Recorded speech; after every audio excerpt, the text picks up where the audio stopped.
Ladies and gentlemen, our next guest does not need an introduction. You guys know him. You guys love him. Austin Ekeler, running back for the Los Angeles Chargers. When he reaches the end zone, which he has done probably 40 times in the last 2 seasons, he hits that guitar. Austin, how are you doing? And did you get a little tired of doing that so often in the last 2 years? Well, first off, thanks for having me back on. But I was contemplating whether I should instead of a suitcase, bring a guitar case, and have my luggage in that, because I'll be strumming that thing so much, right? Hopefully to keep it going for another season as well. Let's make it a three-peat, man. Yeah. Austin, now to think about it, I've been catching up on your app. Is there a part where you just get the guitar out, you start playing music to people? How's the app work? Can you talk about it? I'm not that musically gifted yet, right? I'm working on my skills. I've actually been learning the guitar. I've been doing a lot of signing people's jerseys, done a few personalized videos, gamed with a few people. So it's called Experience. Play off my last name, Ekesper, right? Experience. And really, I wanted a way to engage with my fans in a little bit more of an intimate way. And so that's exactly what I did. And just when I built my own app, where it's a platform, we'll have other creators that can also basically offer a menu of engagements that they want to offer to their fans. How was that process? Because I think you've been talking about it for a couple of years now. Yeah, 2 years man. maybe? So it's been a long time. As you can imagine with tech, it just takes a long time to actually build and get the code written. And really, it started from me wanting to engage on streaming. And then I realized streaming wasn't really compatible with how I wanted to live my life. It just took too much time. And I was like, let me create something that I can just turn on and off. And then also make it so other people can also get on there and do kind of the same thing. And so, yeah, it's been 2 years basically, actually I would say 3, of just the actual idea, bringing it together, getting it with the dev team, and now deving it. Now we're finally on the App Store, Android, and at experience.net. Amazing stuff, Austin, that you're doing on and off the field. Let me ask you we know each other and everything. Yeah, for sure. How annoying was it when you started hitting that guitar when people would ask you, do you play the guitar? Yeah. Because I know people kept on asking. I just did it. So now I can say yes. But now you can say yes. So but before then, you'd have to say, no, but I do when I reach the end zone. Yeah, So. exactly. People are like, so who was your favorite guitarist? And I was like, shoot. Jimi Hendrix. I didn't have one, at the time, I still don't have one. Like, there's no, it was more like the energy of just, playing on stage that I feel like a rock concert has. It was just like you're just into it, right? And that's like the same energy as that's when what's going on through the stadium when you're in the end zone and score, right? So that's where that comes from. But yes, now I can play the guitar. Well, you get the energy of over the intercom, Austin Ekeler in the end zone, and then the fans screaming and yelling right in front of your face. So you that big easy, but scoring touchdowns is not just an easy thing, and so when it happens, it's like everyone's just into it, right? Because it's like, yes, we accomplished something, we got it done. Yeah. Go ahead. I don't know about easy, Austin. For you, it might be because that's the thing. That's why we're professionals, right? Make the hard things look easy, right? That's how you be a pro's pro, right? Austin, when obviously you guys have now a new offensive coordinator in Kellen Moore.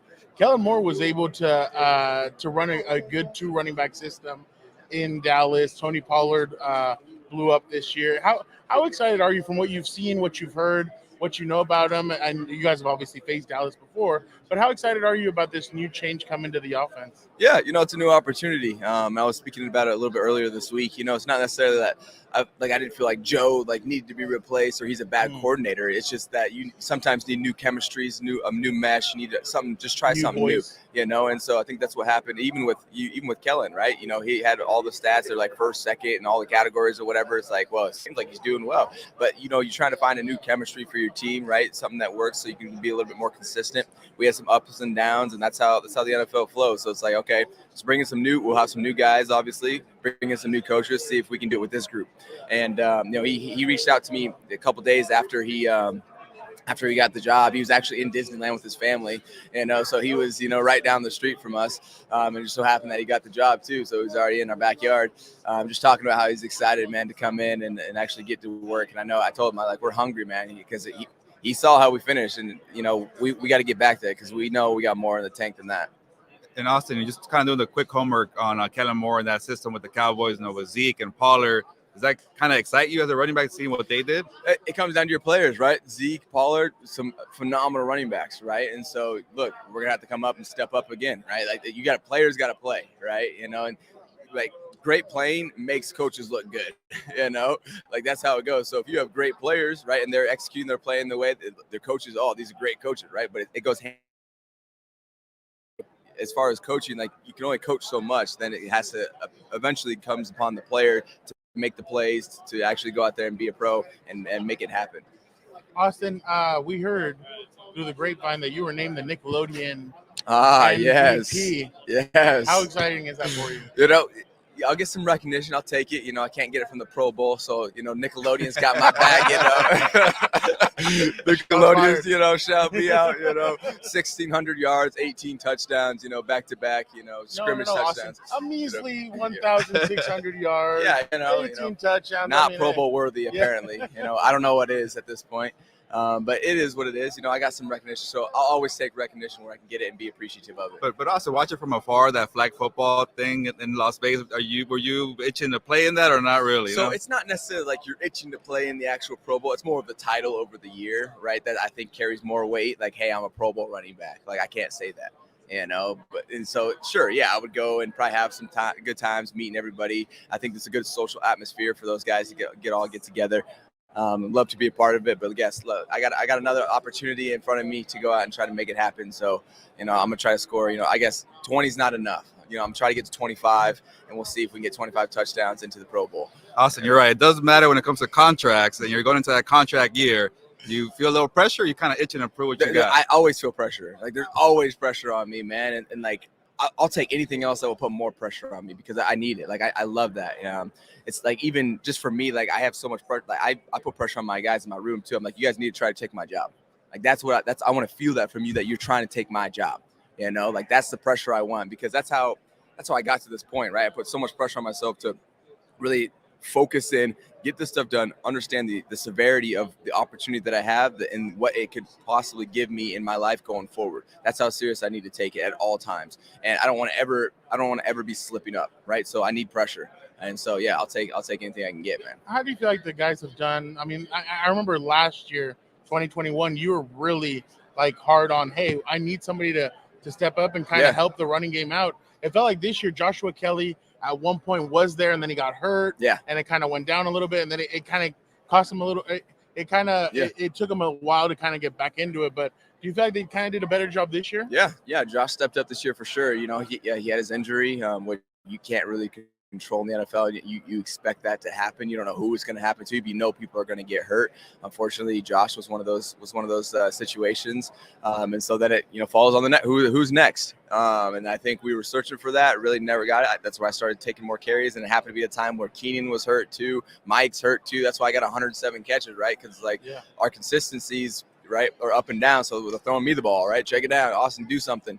And so injuries, the worst part of the game, but it is part of the game as well. And so hopefully we can keep him healthy next year, and we can be that two-back tandem. So being the Nickelodeon MVP, I got to go back to that. Yeah. Do you know when you're going to get slimed? Is there a slime coming? Yes. So is it a secret slime? Like, is it going to happen right now?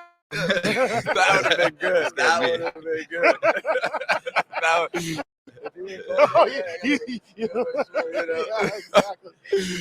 So they came to my house and they're like, "Hey man, we want to slime you again." I was like, "Look, I already got slimed one time. Like you already fell for that. I'm not doing it again. Like, come on." So yeah, they came over and presented the trophy, and I was wearing the slime time chain and some slime time glasses, and did my little acceptance speech. See, I would have been like, "How the hell do you guys know where I live? This is a little strange." It was all set up. I know. That would have been good though.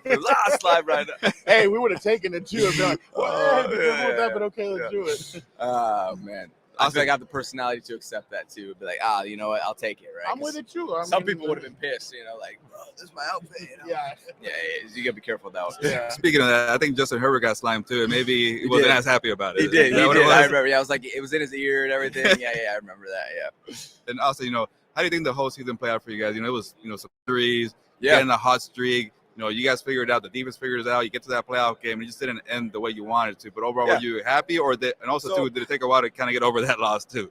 Yeah, there's a lot of ways to look at the season, and if you're looking at it in a black and white sense, then I think either win the Super Bowl or you don't. Right? If you look at it just that, then only one team has a successful season, which to me, I'm like, that's not realistic, right? Like there's got to be some type of thing you can measure, and for us, I think it's really our upward trajectory. Where last year we missed the playoffs. This year we got into the playoffs, right? I think we're on an upward trajectory, like I said, where it's like we're making progress. So I would say, even though we didn't make the run that we wanted to as far as the Super Bowl, we're going in the right direction. We have guys that are around. Justin's getting better as a player, as a competitor, getting more mature as a leader as well. And so that's going to obviously help us going forward. And then now it's like we're trying to find that combination that's going to help us stay consistent. So we have the pieces. How can we have them be consistent now, which is going to help us, right? You have to be consistent to get to the end.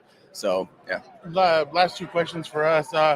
Was it a little frustrating hearing the outside noise about Justin and some of the things that were going on around the scene where some people are like, you know what, maybe this kid isn't as special as Jalen Hurts or Joe Burrow or Tua Tagovailoa. Does that kind of get to you guys, or are you guys just outside noise, leave it out there? We got to prove it. We got to get out there and do it, And so, there's some truth in that. But we have to take that on as players, where it's like, hey, we haven't played as consistent as those guys have, And you can look at the quarterback position, you can look at running, you can look at all of our positions. Like, are we playing as consistent as the two teams that are playing in the Super Bowl? And it's no. The answer is no.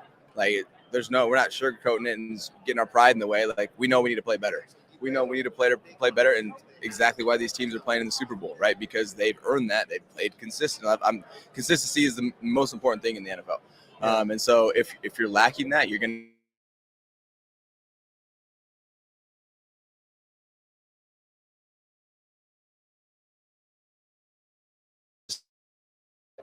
to do what we're supposed to do. We'll be in the Super Bowl. People will be talking about, oh, look how great these guys are, right? So it's for us to go out there and actually put that narrative out there. Austin, going back to you saying, you can't get to the Pro Bowl, but one thing you're doing, you do pretty well in fantasy football for fantasy owners. And I've been checking already, doing my research for 2023, and usually your name comes up number one for being the top pick overall.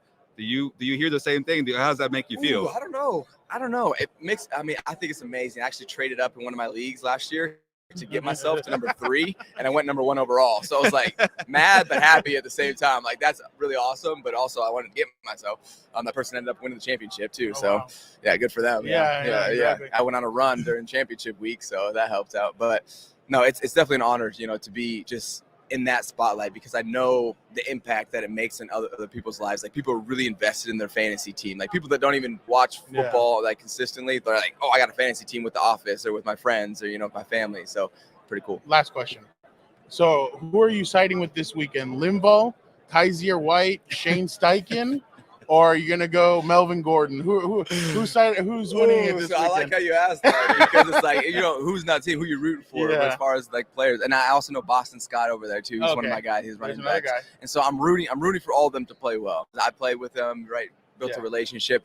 The outcome of the game, I really don't have a preference, but I just want my guys, like, I know, like you said, I want them to play well. And so knowing that I have more on the Eagles, so if they all play well, there's I guess I'm saying hopefully I'm hoping they probably win. He's wearing a green hat also. Yeah. Ladies and gentlemen, that is Austin Ekeler, Chargers running back. Thank you so much, Austin, for joining us. We appreciate it, and have a great offseason. Awesome. Yeah, enjoy the rest of Radio Row, man. Appreciate Get some good content out here.